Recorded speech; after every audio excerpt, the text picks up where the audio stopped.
Magandang araw po sa aking mga minamahal na kababayan, Luzon, Visayas at Mindanao. Sa ating mga kapatid na Muslim, Assalamualaikum warahmatullahi wabarakatuh. Welcome to my vlog. Narito na naman po tayong muli para sumagot sa ating mga katanungan. Pero bago yan, sa mga hindi pa nag-subscribe, pwede po bang pakiclick muna ang ating subscribe button? Marami pong salamat. Para sa mga nanonood ng vlog natin ngayon, ang tatalakayin natin ngayon ay tungkol sa curfew. Opo, sa curfew.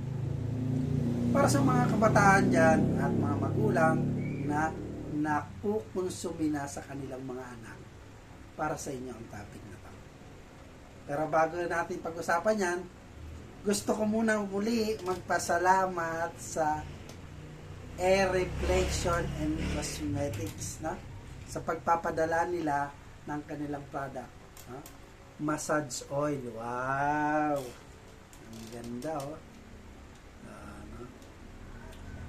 Dahil sa ako isang therapist, napaka-importante nito sa akin. So, ganoon pa man, meron silang mga iba-ibang variant, no? May lavender, no? May peppermint, lemon, sweet orange, no? So, sa halagang 248 yung maliit. Diba? Tapos, 398 para sa big size. No? Ano nyo? Ang oil na ito ay gawa sa organic oils and quality scents. Kaya napakaganda. So, ano ang mga nito? Napagagamitan, ano? Dahil siya ay organic, no? Sa mga masiselan dyan na balat, no? Kasi pag nagmamasahe tayo, may masiselang balat, no? May mga silang iba't ibang oil na hindi pwede sa kanila, no? Pero bilang therapist, subok ko na to. Napakaganda talaga. At yung may mga allergy dyan, ito ang nire-recommenda ko sa inyo na subukan nyo ito para sa inyo. So, napakaganda. So, meron tayo rito na nakakapag-relax sa ating mga kalamnan, no? Sa ating mga kaisipan, no? Na kapag masahe ka, katulad itong lavender, no? Para makapag-relax ang iyong kalamnan, yung maging maganda ang iyong pakiramdam, no? Pagkatapos mo hilutin, no?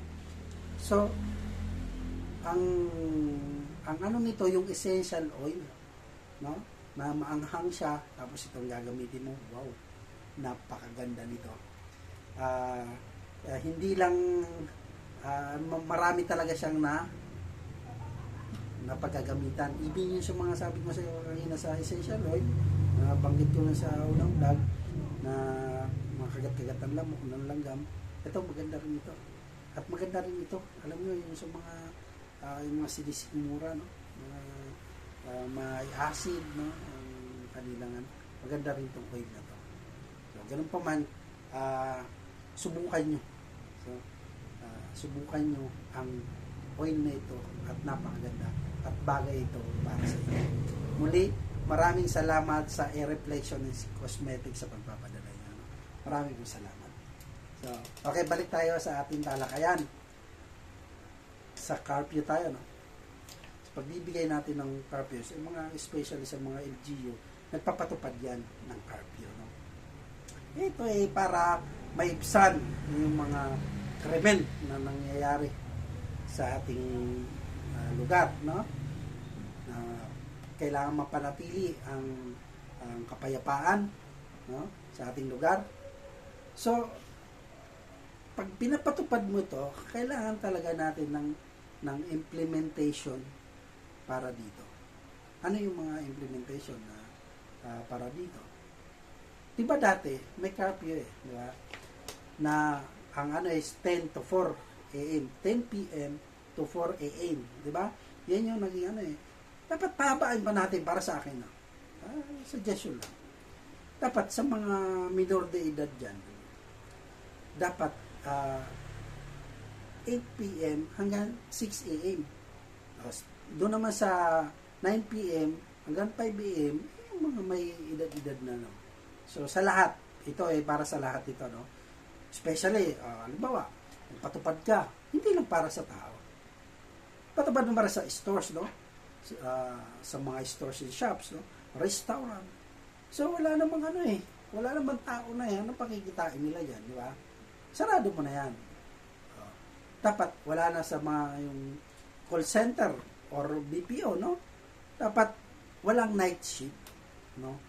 Kasi wala na, ano ba bang gagawin mo? Wala naman dapat itrabaho kasi pagpapatupad yan ang pagkakago.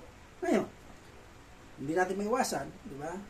May mga nahuhuli sa under curfew na yan. Kailangan hanapan natin sila ng valid reason, no? Valid IDs, no? Kailangan may ipapakita sila. Any supporting document, no? Kasi exempted yan, halimbawa, nahuli ka, na mag-ano ka pala sa hospital, hotels, may flight booking ka. So, ipapakita mo lang yun, no? Tapos ito pa, sa pagpapatupad, para ma-achieve ang zero crimes, higpitan nyo, no? Higpitan nyo yung pagpapatupad. Kasi karamihan sa atin, napapansin ko, napakaganda ng batas natin, especially dito sa Pilipinas. Kaso lang yung pagpapatupad, parang kulang. O, siyempre, ito, bawal tayo ng 10 a.m. to 10 p.m. to 4 a.m. Pero mapapansin, napakarami pa rin tao sa labas. Di ba? Kaya napakaraming krimen na nangyayari. Kasi bakit? Nag-implement nga. Hindi ko naman sinasabi na ang mga barangay tanod, mga pulis yung nagtutulog-tulog sa pansita, no? Yung ningas ko na, mayari, ito, checkpoint ka, ito, yung lugar na ito, no? Pagtapos niyang wala na yan, picture pa yan, mga artista yan eh, picture pa ito. Kunyari, nag-ano kami, nag-implement kami ng ganito, no? Pero, makikita mo yan, daanan mo yan sa mga, ano nila, sa mga, ano ba to? Mga, ang tawag dito, mga, ano nila, mga stasyon, mga tulog dyan, no? Barangay tanod, kumbaga, pag may nangyari lang, tatawagin sila, may nangyari doon, no? Pero trabaho dapat yan. Sa akin lang, kung gusto mo nang mapayapa, ako lang talaga nakalagay sa mga ganyan, ano? Napakahigpit dapat. Ang pagpapatupad, parang nasa ibang bansa.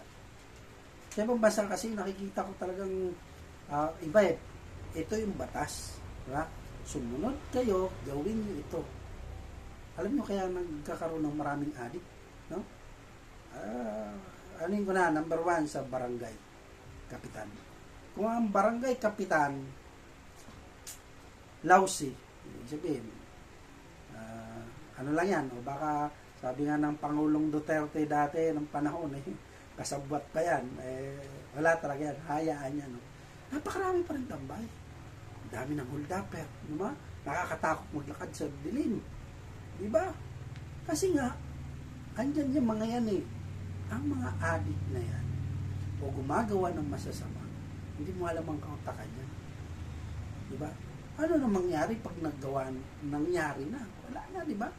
Pero, sa mga LGU, sa mga nagpapatupad niyan, yun ang nakikita ko may mali. Pag nagpatupad ka niyan, 24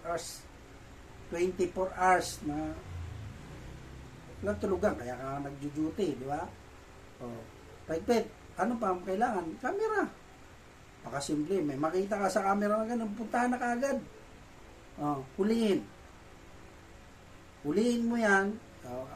Ganito yan eh. Yung mga gumagawa ng kasamaan, ganito yan. Hindi yan taga dyan. Pupunta yan, dadayo.